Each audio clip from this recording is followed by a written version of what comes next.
Now, we mentioned a subordination. И мы упомянули о субординации. The idea here is that one will do what another wants done. Идея в том, что одна личность делает то, что хочет другая. Это вот идея субординации. And so when one yields to the desire of the other, that is a subordination. И если если кто-то подчиняется желанию другого, то вот это вот субординация.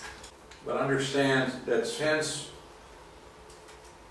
the Son and the Spirit are both sovereign, the Father cannot require them to do anything. Но поймите, что поскольку и Сын, и Дух, они суверенны, они обладают верховной властью, то Отец ничего не может от них потребовать. But of their own volition, they may submit to the desires. Но по своей собственной воле они могут подчиниться желанию Отца. Now there are two aspects of this subordination И есть that I want to mention.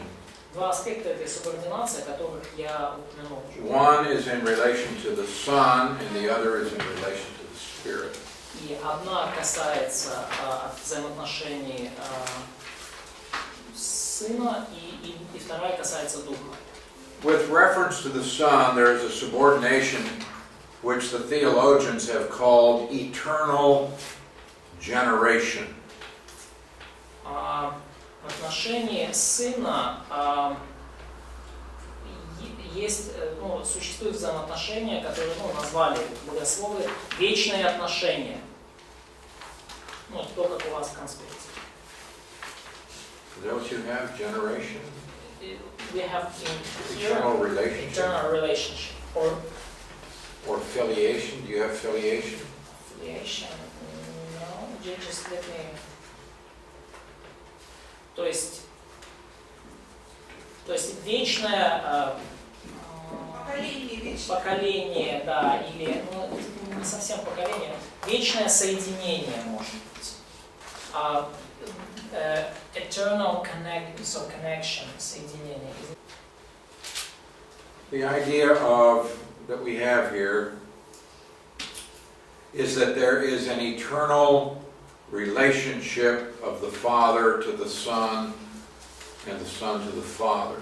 И речь здесь идет в этом термине о вечных взаимоотношениях, которые существуют между Сыном и Отцом. How is the Father different from the Son? Как Отец отличается от Сына? Well, there are distinctions in what the Bible reveals about the Son that are not declared of the Father or of the Spirit. Есть те отличия, которые Библия говорит о Сыне, есть отличительные черты у Сына, которые не упомянуты об Отце и Духе. So there's an internal activity in the Trinity. То есть это вот касается их внутренних, его действий внутри Троицы. And as a result of this internal activity, the second person of the Trinity is called the only begotten of the Father. И в результате вот его действий внутри Троицы, вот вторая личность была названа единородным Сыном Отца. And so it's synonymous with eternal sonship. То есть и это синоним, да, вечного сыновства. Okay, the Son is eternally begotten by the Father. И Сын является вечным, единородным от Отца. Now when we say eternally begotten, То есть когда мы говорим, что Он вечно единородный, it means he was not begotten at some point in history. это значит, что Он не произошел от Отца в какой-то момент истории. But this is difficult for us in our language to understand, because for us begotten means a beginning point. Но для нас очень трудно понять это вот с нашим языком, потому что для нас вот единородный или рожденный это, ну, подразумевает какую-то начальную точку. Now Psalm 2:7, Но Псалом 2:7, we looked at this earlier. мы на него смотрели уже его сегодня. Okay, the son is speaking. Говорит сын, And he says, Yahweh said to me, говорит он в 7 стихе, Господь сказал мне, You are my son, ты сын мой, today I have begotten you. я ныне родил тебя. Now when we read this, it says today. И когда мы читаем это, мы говорим ныне, сегодня. Now that presents a problem. Но тогда возникает проблема. Okay, what kind of a problem does this present? Какая проблема возникает вот с этим ныне или сегодня? Не вечно. Он создал его. Что было начало? So it seems like that some have some beginning in history and that God created him in some way. Okay, that's one thing. What else? Да, то есть то, что у сына есть начало, что Бог в тот момент создал. Что еще? Какие еще проблемы могут быть с таким толкованием? Ну, родил тебя. Ну, получается, да. Ну, он рожденный, ну, созданный. So that he is birth from someone, so he is created one. Что еще? Это мы фактически тоже сказали. Ну, троицы нет. So there is no. It seems like there is no Trinity in this case. In what sense? В каком смысле? Ну что, если сын имел начало, значит, его раньше не было. So if Son had a beginning, so he hasn't been from the very beginning. Okay. Троицы не было единства. So there was no unity and there was no Trinity. Okay. That would be true if he came into existence at some point of history. И это было бы верно, если бы он начал существовать в какой-то момент истории.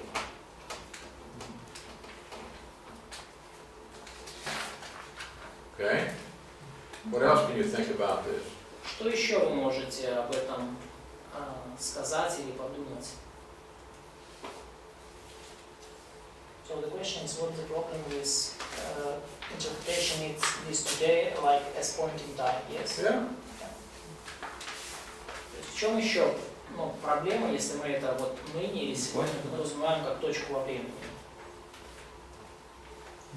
Ну, проблема во всех доктринах, что ангел Яхве это Иисус, ну и тому подобное. So we have problem in all of our doctrines. So if we say that angel Jehovah or is Jesus, so it's. Well, suppose that you have the angel of Jehovah, but he's not the same as the Son. Но представьте, если у вас есть, допустим, ангел Иеговы, но это не сын. Но мы что пришли к тому, что сын. But we came to conclusion that he is a son. Но если еще не пришли, тогда другой вопрос. Ну, типа. Библия противоречит. So What about the Son? Ну тогда что насчет сына, да? Is it possible that we had the angel of Jehovah existing before, but now he has become the Son? Но может ли такое быть, что ангел Иеговы существовал до этого, а потом он стал сыном? I mean, is this not what the Jehovah's Witnesses teach? That Разве Jesus used to be Michael the Archangel?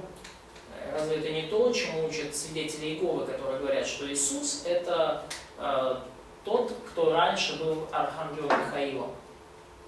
That's what they teach. Это то, чему они учат. Is that a possibility? Есть ли вероятность? Or is it possible that the second person of the Trinity always existed, but he wasn't always the Son of God? Или возможно ли, что вторая личность Троицы всегда существовала, но она не была Сыном Божьим?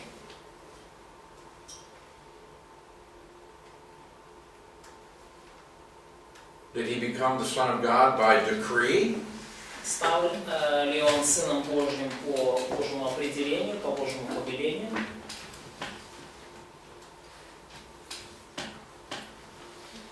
Ну, первое, Евреям 1:2 говорит, что Может, по функции.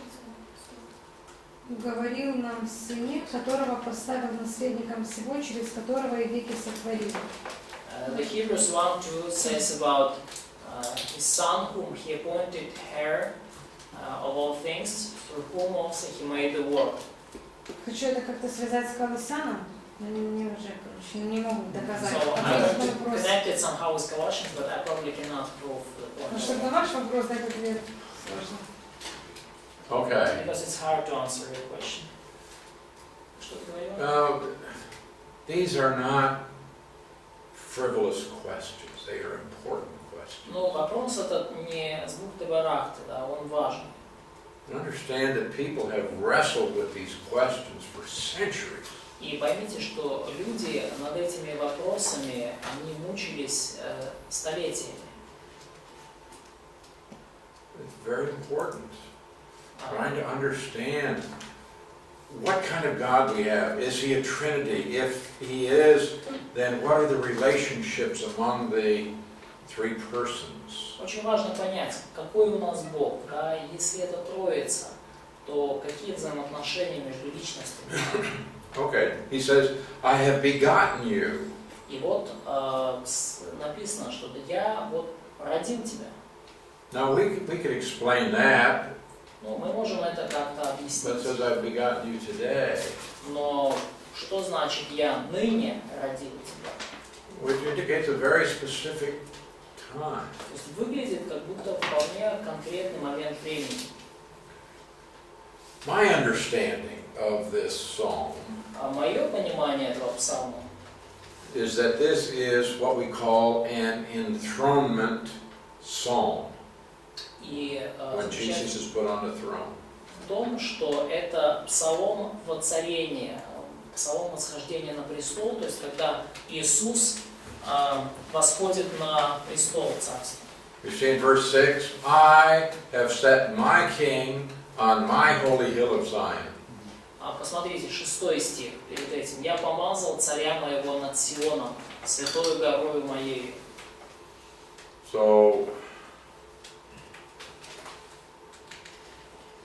we have here the Lord speaking, То есть мы здесь видим, как говорит Господь.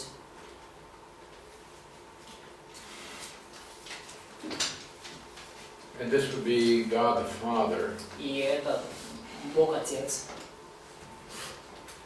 or in verse 2 we have Yahweh, Или в стихе 2, да, князья совещаются вместе против Господа Яхве, but we also have His anointed. и также против помазанника его. Он тоже тут есть. But the one sitting in the heavens, this would be the Father. Но тот, кто восседает на небесах, это Бог Отец. And the Father says, I have set my king on my holy mountain of Zion. И вот этот вот, и Бог Отец говорит, что «Я помазал царя моего над Сионом, святою горою моей». That's the Father. И это Отец. But in verse 7 we have the Son who speaks. И в 7 стихе мы видим, как говорит Сын. And so I think it's a valid interpretation И я думаю, что это вполне здравое толкование. in verse 7 to say that the day that's being referred to here is the enthronement of Jesus as the King of the earth. Будет вполне здравым толкованием сказать, что вот это ныне и ныне родил относится к воцарению Иисуса как царя всей земли. That's why you have in verse 8, ask of me, I'll give you the nations for your inheritance. И вот почему мы видим в 8 стихе: «Проси у меня, и дам народы в наследие тебе». This is language that refers to the establishment of the Messianic kingdom. И это язык, который относится к установлению мессианского царства. And so the rulers verse, the judges are told to obey the Son. И далее князьям и владыкам повелено, царям и судьям повелено повиноваться и служить Сыну. And so the statement in verse 7 would be simply the public acknowledgement worldwide that the Father is establishing the Messiah as the ruler of the world. И таким образом заявление в 7 стихе это просто публичное признание, публичное заявление на весь мир о том, что Отец поставил Мессию правителем мира. But also, you see in verse 7, when the Father speaks, he's saying, I have begotten you today. Но также мы видим, что вот в 7 стихе, когда Отец говорит, Он говорит, что «Я родил тебя ныне». So the one that was begotten has to understand the speech. То есть тот, кто был рожден, должен понимать сказанное. So this would tend to indicate that the one to whom he is speaking is not newborn, but has the ability to comprehend. И таким образом подразумевается, что тот, кто рожден, он, как не младенец новорожден, он в состоянии понимать то, что сказано. We should understand that the Son is eternal. И нам нужно понимать, что Сын вечен.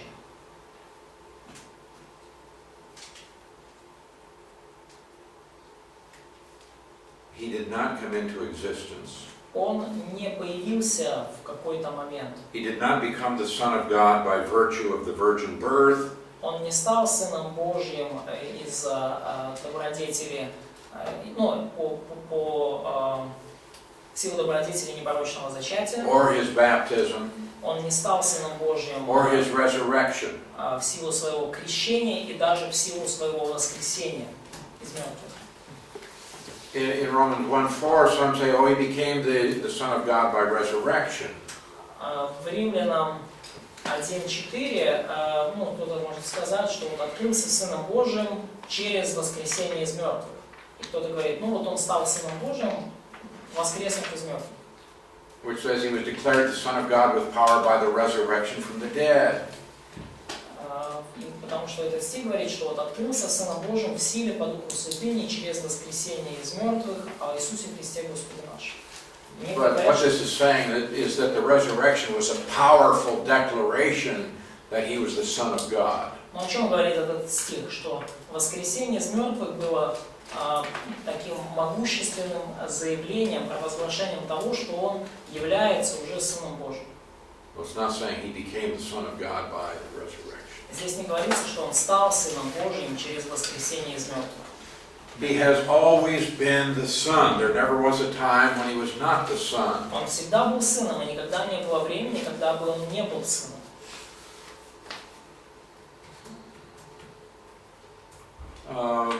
Now, Katya asked earlier about only begotten. Катя задала раньше вопрос насчет единородного.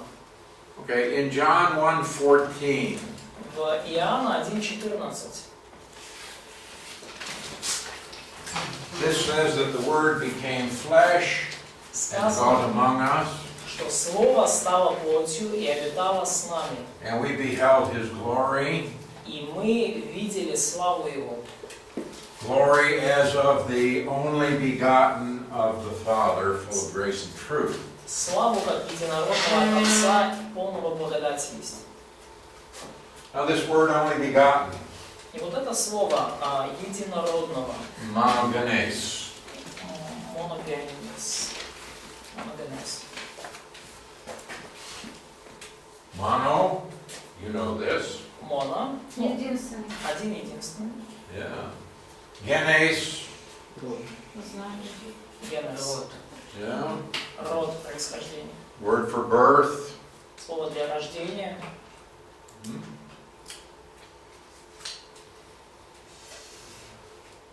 But what does it mean? Но что это слово значит? Also in verse 18, И также в стихе 18 тоже слово. «Он не видел никто никогда, единородный Сын, сущий в небе, отчим Он явил». Now, again, he is called the only begotten. И опять же, Он назван здесь единородным. And this is the same word also found in John 3:16. И это же слово использовано в Иоанна 3:16. God gave his only begotten Son. Ибо так возлюбил Бог мир, что отдал Сына Своего единородного. And in verse 18, И в стихе 18. they are condemned because they have not believed in the name of the only begotten. Неверующий уже осужден, потому что не уверовал во имя единородного Сына Божьего.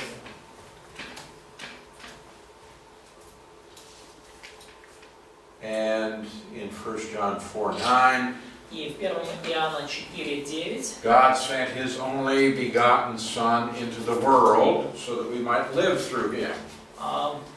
Бог послал в мир единородного Сына Своего, чтобы мы получили жизнь через Него.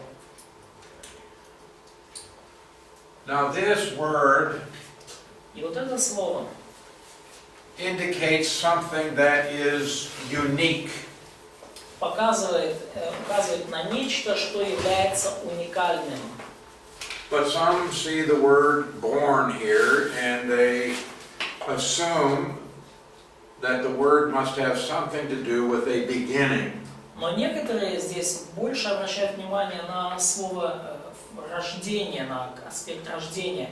И они, исходя из этого, говорят, что, что у рожденного было начало какое-то. But the word is used to emphasize something that is absolutely unique. Но слово используется для того, чтобы подчеркнуть, что вот этот единородный совершенно уникальный в своем роде, а не то, что он рожден.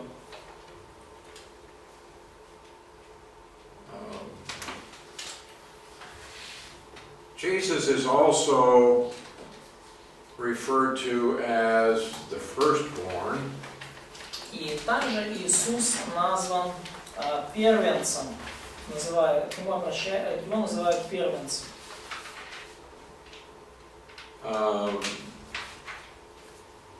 And this is a word, for example, that's found in Romans 8:29.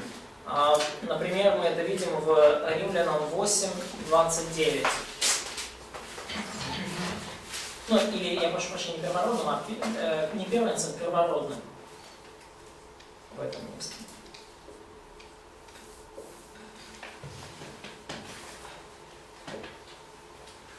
Прототокос.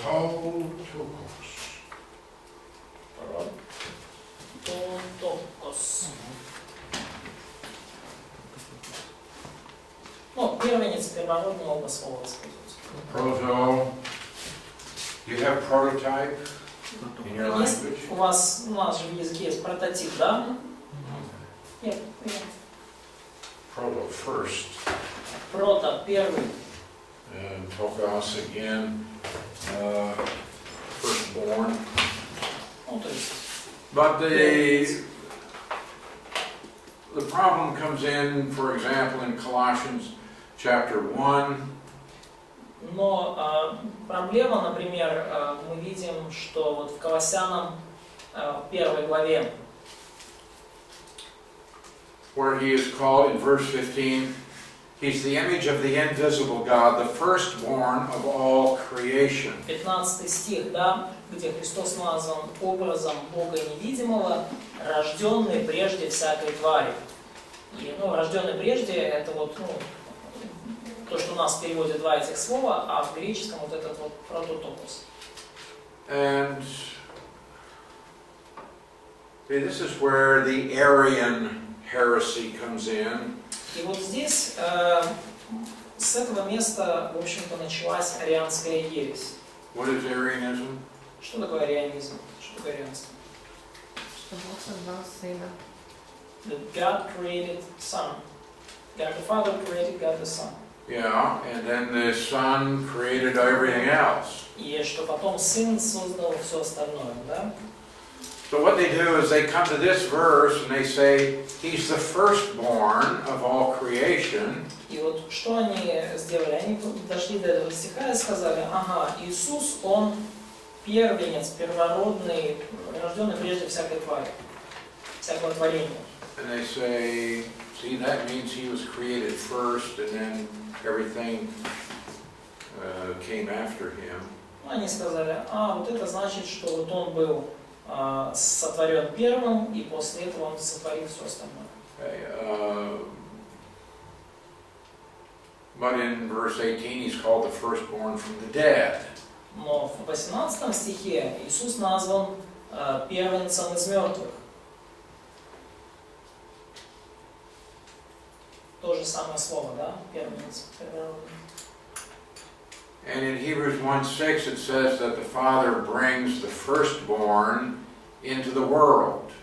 И в Евреям 1:6 сказано, что также, когда, тут говорится об Отце, что также, когда вводит первородного во вселенную. Okay. The terms firstborn and only begotten emphasize the uniqueness of Jesus. То есть оба термина, и первородный, и единородный, они указывают на уникальность They do Иисуса. not in any way imply that the Son had a beginning at some point in history. Они никоим образом не подразумевают, что Сын родился, что Он имел какое-то начало в какой-то момент истории. Or at some point in eternity past. Или даже в какой-то момент вечного прошлого. Jesus is the eternal Son of the Father, Иисус – это вечный Сын Отца. referring to Him as the firstborn or the only begotten, sets Him apart from anything in creation. И обращение к Нему как к первородному или к единородному, оно Его отделяет от любого остального творения. Okay, well, we need to talk, I think, some more about this. Я думаю, что нам нужно немножко больше еще об этом поговорить.